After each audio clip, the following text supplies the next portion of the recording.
Boa tarde, bom dia, boa noite, meus queridos seres extraterrestres. Dando continuidade ao nosso assunto sobre os movimentos revolucionários, inicialmente aqueles nacionalistas ou nativistas, se você preferir assim, que nós já vimos, agora nós vamos tratar dos movimentos separatistas. Também são movimentos nacionalistas, também eram nativistas. A diferença era que aqueles que nós estudamos na última aula eram movimentos para se livrar dos problemas e não da metrópole. Alguns até tinham assim uma certa simpatia pela figura do rei, né? Mas você tem que lembrar algumas coisas.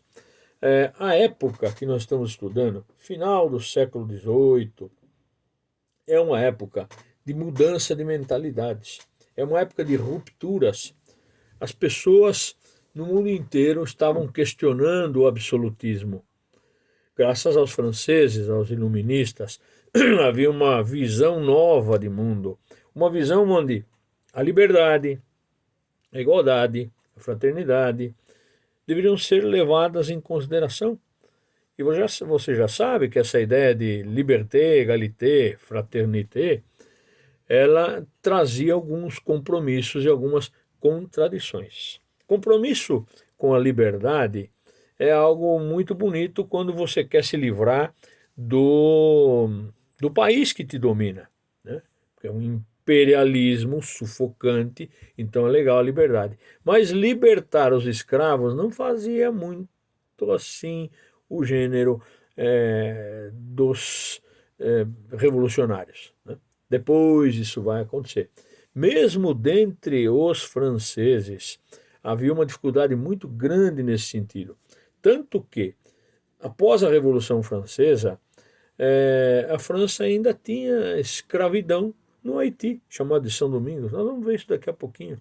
Ou seja, princípios teóricos são muito discutíveis, né? Por quê? Porque ideias são ideias, diferente de ações. Então, você pode até propagar uma ideia, uma teoria, mas na prática deixava muito a desejar. A ideia, portanto, apesar de ser muito boa, estava mais ligada à vontade de se libertar, de chutar a lata, de chutar o pau da barraca dos dominadores da metrópole, do que propriamente fazer ou pôr em prática as ideias iluministas. Mas, veja bem, isso tudo tinha desdobramentos e, dentre os desdobramentos, eram os problemas que isso traria. E que tipo de problemas? Vingança.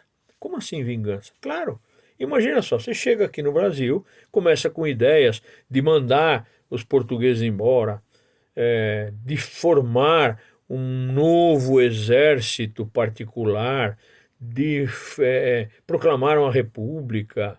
Meu Deus, isso vai dar problema, Portugal não vai aceitar. Em especial porque nessa época tinha uma rainha, ela era mãe do Dom João VI, avó do Dom Pedro I e bisavó do Dom Pedro II. Essa mulher era louca, tanto que o apelido dela era Maria Louca. Primeiro, ela fez tratados com a Inglaterra de que Portugal tinha que ser praticamente assim, vinculado, não podia comprar de mais ninguém exceto da Inglaterra. E a Inglaterra comprava de Portugal, que Portugal tem de muito bom, que é o vinho do Porto, as azeitonas, o bacalhau e que mais? Que mais Portugal tinha para oferecer para a Inglaterra? Portanto, Portugal vendia coisas boas, é claro, que tem coisas maravilhosas, em pouca quantidade e pouca variedade. A Inglaterra tinha de tudo, lembre-se, Revolução Industrial começando, tecidos, sapatos, enfim, um monte de coisa, espelhos, escovas de cabelo, enfim, roupas. Era toda uma estrutura comercial que a Dona Maria Louca queria usufruir e queria que Portugal pagasse isso com o que eles tinham. E o que Portugal tinha mesmo? Vinho, bacalhau, azeitona, azeite. Mas aí tinha que comprar enxada para as colônias, tinha que comprar ferramentas, tinha que comprar armamentos. A Inglaterra vendia tudo, simplesmente tudo. E Portugal comprava tudo da Inglaterra, não tinha condições de comprar, tinha um tratado sobre isso. Não podiam comprar de outros. Tinha até preço mais barato, tá? Mas tinha comprado dos ingleses. Imagina o preço que isso chegava aqui no Brasil. Então havia uma uma revolta em relação a isso. Os movimentos nativistas estão presos a essa ideia. Estamos pagando muito caro para ter as coisas aqui no Brasil. Quem lucrava eram os comerciantes portugueses, era o próprio Portugal, porque os impostos iam para Maria Louca. Então, isso causou revolta. Porém, tinha alguns pensadores na época, em especial em Minas Gerais, que não queriam só se livrar dos altos preços, dos altos impostos, não. Eles estavam fazendo um movimento republicano. E isso aí tem um problema muito sério, porque além da república, eles queriam abrir a mente das pessoas, criando uma universidade lá em Vila Rica, lá nos locais mais promissores do ouro, que nessa época também já estavam em declínio, mas eles queriam uma universidade. Uma universidade nos moldes franceses, iluministas, traria novas ideias. Eles não conseguiram isso, mas as ideias vinham para cá. Eles liam. Havia médicos no meio, padres no meio dos revolucionários, jornalistas, poetas, militares. Havia até um coronel, nós vamos falar dele daqui a pouco. Quer dizer, existia uma insatisfação e existia uma visão que era louca para pôr em prática as ideias francesas. Só que não, né? Porque escravidão não ia mudar muita coisa. Mas eles queriam anistia das dívidas.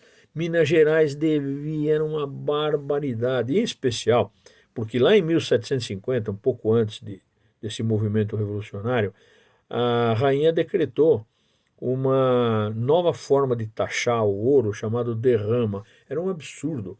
Ela queria um volume de ouro absurdo. Eram 100 arrobas de ouro numa época em que o ouro estava em declínio. 100 arrobas por ano, cobradas de Minas Gerais, traria um problema imenso. Era impagável isso. Por quê? Porque não produzia como antes.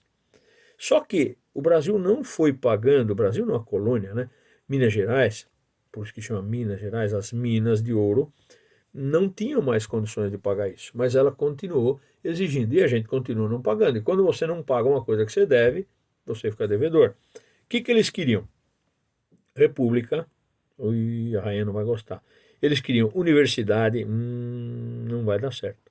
Anistia às dívidas, eles queriam parar de pagar aqueles impostos e queriam industrializar Minas Gerais. Que ousadia! A rainha disse que não podia ter indústrias aqui no Brasil, era proibido. Por quê? Porque ela tinha um contrato com a Inglaterra, ela era obrigada a comprar toda a tranqueirada que a Inglaterra tinha para vender. Portugal devia, não tinha mais tanto ouro como tinha anteriormente.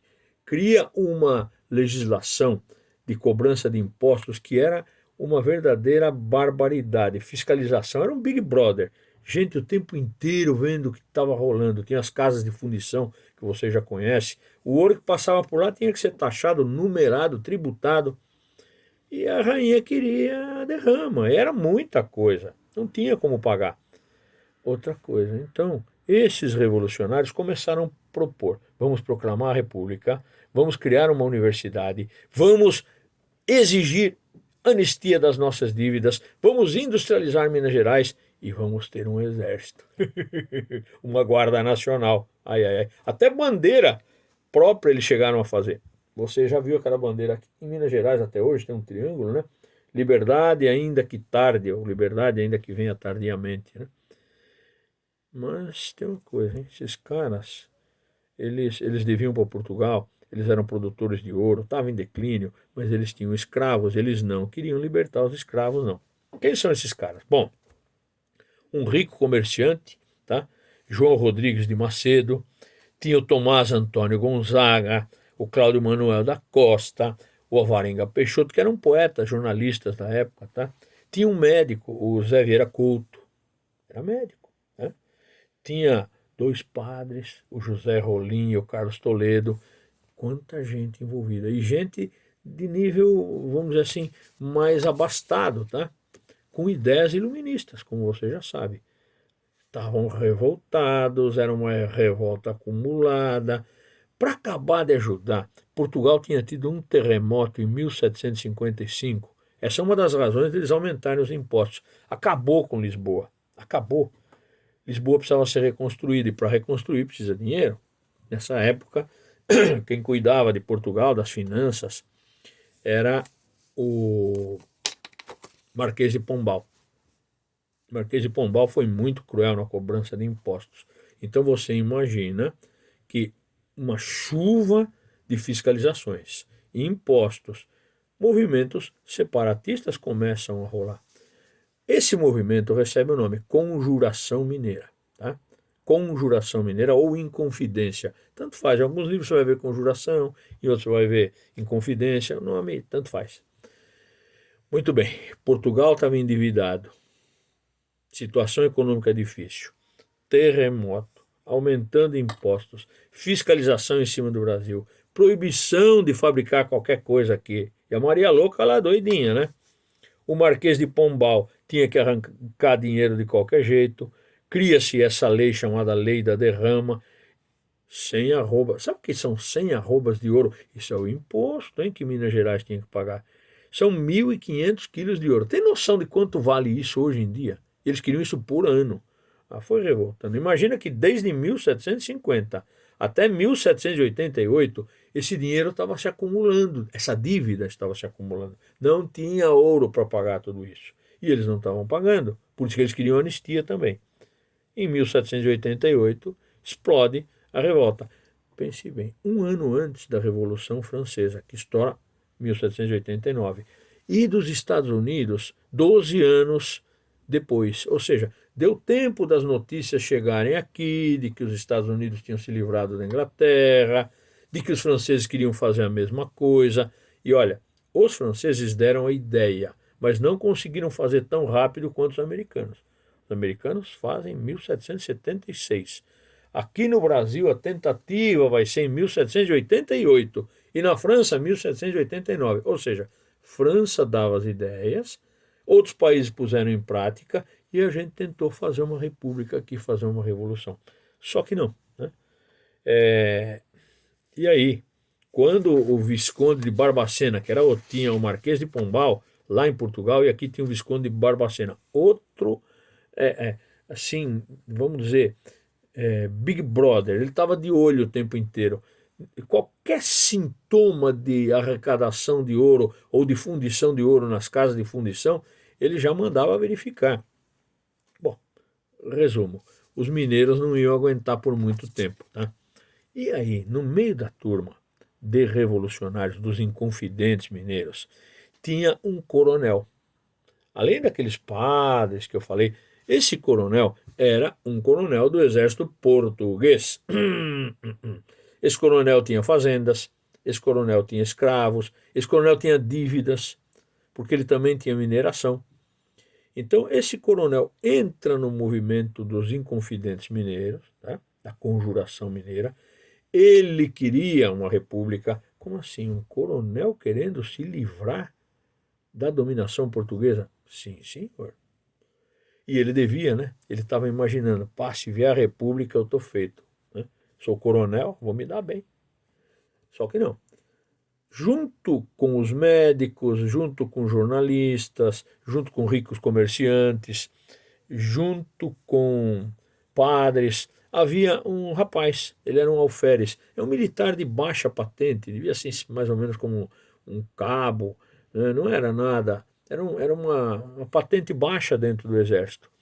Também, nas horas vagas, ele arrancava dente das pessoas. Joaquim José da Silva Xavier.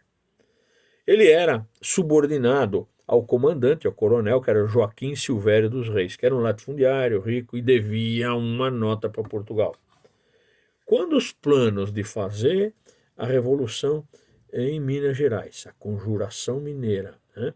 A inconfidência. Inconfidente é quando alguém trai alguém, tá? Inconfidência mineira, a traição a Portugal. O Visconde de Barbacena já estava ouvindo umas fofoquinhas, vai ter um rolo em Minas, vai ter um rolo. Ele manda as tropas investigarem quem estava fazendo essa revolta. O coronel Joaquim Silvério dos Reis pula para trás. E para se livrar das dívidas que tinha, falou: olha, eu vou denunciar para vocês, estão mesmo querendo fazer uma revolução em Minas Gerais. O coronel, que era um dos cabeças da revolução, que queria a independência, que queria se livrar das dívidas, fica pensando: bom, se não rolar a Inconfidência Mineira, se não rolar a conjuração e a proclamação da República, eu vou ter que me virar, eu devo muito para Portugal. Então o que ele faz? Entrega aos companheiros, denuncia o movimento. Joaquim Silvério dos Reis, coronel, latifundiário e traidor. Quem paga o pato em toda essa história? Você acha que foram os médicos, os poetas? Teve um que apareceu morto, tá? Coitadinho. Os mais simples, eles sempre acabam pagando o pato, né? Nós temos um menino aí que parece morto, né? Que era um dos poetas. E o que vai acontecer é que nessa condenação,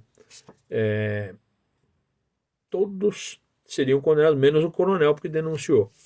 O único que pagou a conta por essa condenação foi o coitado do Alferes, o Joaquim José da Silva Xavier, mais conhecido por Tiradentes, né?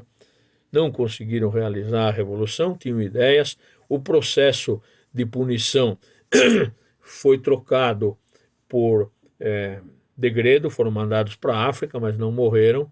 O menino que eu falei lá, o Cláudio Manuel, se suicida. Quer dizer, encontraram morto lá na cadeia. Ninguém sabe se ele se suicidou ou se mataram realmente.